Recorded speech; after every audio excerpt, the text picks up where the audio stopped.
آپ کی خدمت میں ایک ہدیہ لے کر آیا ہوں جسے تجارب الصالحین کہتے ہیں۔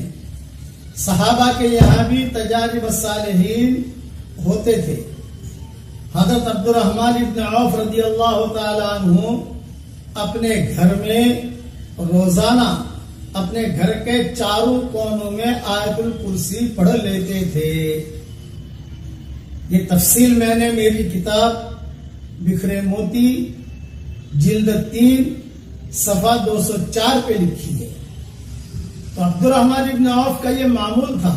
حضرت محمد صلی اللہ علیہ وسلم نے عبد الرحمن ابن عوف کو نہیں بتایا تھا کہ تم یہ کیا کرو، لیکن وہ کرتے تھے، تو اس کی وجہ سے ان کی روزی میں خوب برکت ہوتی تھی، جناتوں سے حفاظت ہوتی تھی، جادو سے حفاظت ہوتی تھی، پریشانیاں دور ہوتی تھی۔ یہ ان کا معمول تھا۔ تو آپ حضرات کی خدمت میں یہ ہدیہ لے کر آیا ہوں کہ آج کل لوگ روزی کے معاملے میں بہت پریشان ہیں، اس طریقے پر جادو کے معاملے میں بہت پریشان ہیں، اس طریقے سے جنات کے معاملے میں بہت پریشان ہیں۔ 24 گھنٹے میں ایک مرتبہ اپنے گھر کے چاروں کونوں میں آپ آیت الکرسی ایک مرتبہ پڑھ کر دم کر دیجیے۔ کوئی لمبا چوڑا کام نہیں، بہت آسان ہے۔ بس ایام میں اگر مائیں بہنیں ہوں تو نہ پڑھے، بیٹے سے پڑھوا لیں، بیٹی سے پڑھوا لیں، کسی سے بھی پڑھوا لیجیے۔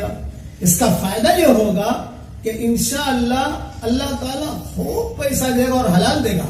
حضرت عبد الرحمن بن عوف کو اللہ تعالیٰ نے اتنا مال دیا کہ ان کے انتقال پر اتنا سونا نکلا کہ اس کو باقاعدہ کاٹنا پڑا۔ جیسے لکڑیاں کیسے کاٹتے ہیں، کاٹ کے ان کی بیویوں میں، ان کے اولادوں میں تقسیم کرنا پڑا۔ اللہ نے اتنا مال دیا ان کو۔ وہ خود کہتے تھے کہ اللہ نے میں اگر مٹی پر بھی ہاتھ رکھتا ہوں تو اللہ اسے سونا بنا دیتا ہے۔ یہ آیت الکرسی کا ان کا معمول تھا۔ یہ تجارب الصالحین میں سے ہے یہ چیز، اور اس میں میری کتاب بکھری موتی میں نے اوپر کے حوالے بھی دے دیے ہیں۔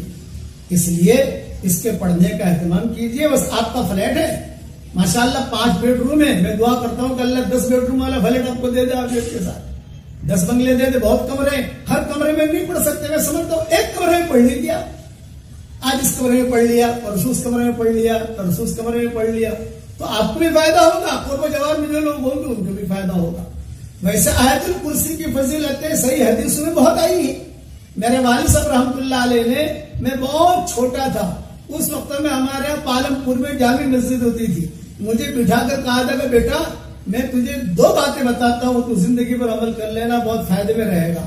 میں نے کہا بتاؤ ابا۔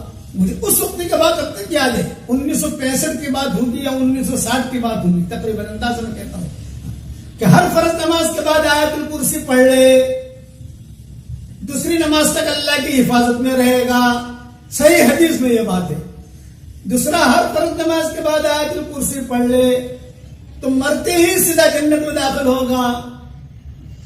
جنت کے اور اس آدمی کے درمیان موت حائل ہے، بس مرا سیدھا جنت میں۔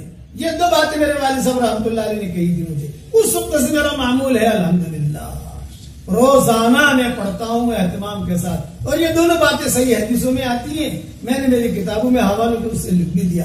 عبد الرحمن ابن عوف کا معمول وہ صحیح حدیث میں نہیں ہے، وہ ان کا تجربہ تھا۔ میرے والد صاحب نے جو 2 باتیں بتائی وہ صحیح حدیثوں میں ہے۔ آگے ایک بات جناتوں کی سن لو۔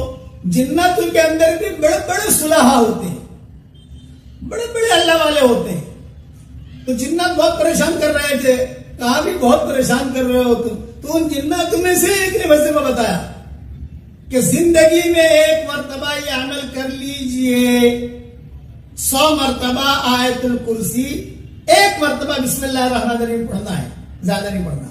100 مرتبہ آیت الکرسی، 1 مرتبہ بسم اللہ الرحمن الرحیم کے ساتھ ایک ہی بیٹھک میں زندگی میں 1 مرتبہ پڑھ لیجیے آپ، بس۔ یہ جنات خود بتا رہے ہیں، اور پھر کہہ رہے اس کے بعد ہر فرض نماز کے بعد ایک مرتبہ پڑھنے کی عادت ڈال دو، تو انشاءاللہ ہم جنات جو ہے اس سے تو آیت الکرسی سے تو بھگتے ہیں ہم کئی پریشان نہیں کریں گے۔ یہ جناتوں کو بتایا ہوا ہے۔ گویا کہ آج میں نے آپ کو 3 ہدیے دیے ہیں، ایک عبد الرحمن ابن عوف کا معمول، دوسرا میرے والد صاحب رحمۃ اللہ علیہ نے جو مجھے بتایا وہ صحیح حدیثوں میں ہے وہ، اور تیسرا جناتوں کا معمول۔ جناتوں نے، ہمارے سفروں میں بھی جنات ملتے تھے، اور جنات خود ہمیں کہتے تھے کہ یہ کرو یہ کرو، ہمارا یہ تجربہ ہے اس کا۔ تو جنات کہتے تھے کہ مولوی صاحب تم یہاں کراوی ناکھو گجراتی کے اندر بولٹن بلیک بنیا کہاں میرا سفر تھا تم یہاں کراوی ناکھو پچھے کوئی دیوس ہے تمہارا گھر نہ کرا بھائی جوئے بھی نہیں تاکیے بھی نہیں تم یہ کر لو بھی تمہارے گھر کی طرف کبھی دیکھیں گے بھی نہیں. اس لیے یہ 3 ہدیہ قبول کر لیجئے اور عمل کر لیجئے, انشاءاللہ بہت فائدہ ہوگا. آیت الکرسی کی فضیلت صحیح حدیث میں بہت آئی ہے, بڑی عظیم آیت ہے آیت الکرسی. میں نے کتابوں میں, میں نے ریاض التفسیر میں بھی لکھا ہے اور دوسری چیزوں میں کتابوں میں بھی لکھا ہے. اللہ تعالیٰ سے دعا کرتا ہوں ہر شریر کی شرارت سے, ہر فتین کے فتنے سے, ہر حاسد کے حسد سے, ہر بغض کرنے والے کے بغض کرنے سے, ہر برائی چاہنے والے کی برائی سے, ہر خلل انداز کی خلل اندازی سے, ہر روڑا اٹکانے والے کو روڑا اٹکانے سے اللہ تعالی ہماری قیامت تک کی آنے والی نسلوں کی اللہ حفاظت فرمائے. آمین. وآخر دعوانا ان الحمد للہ.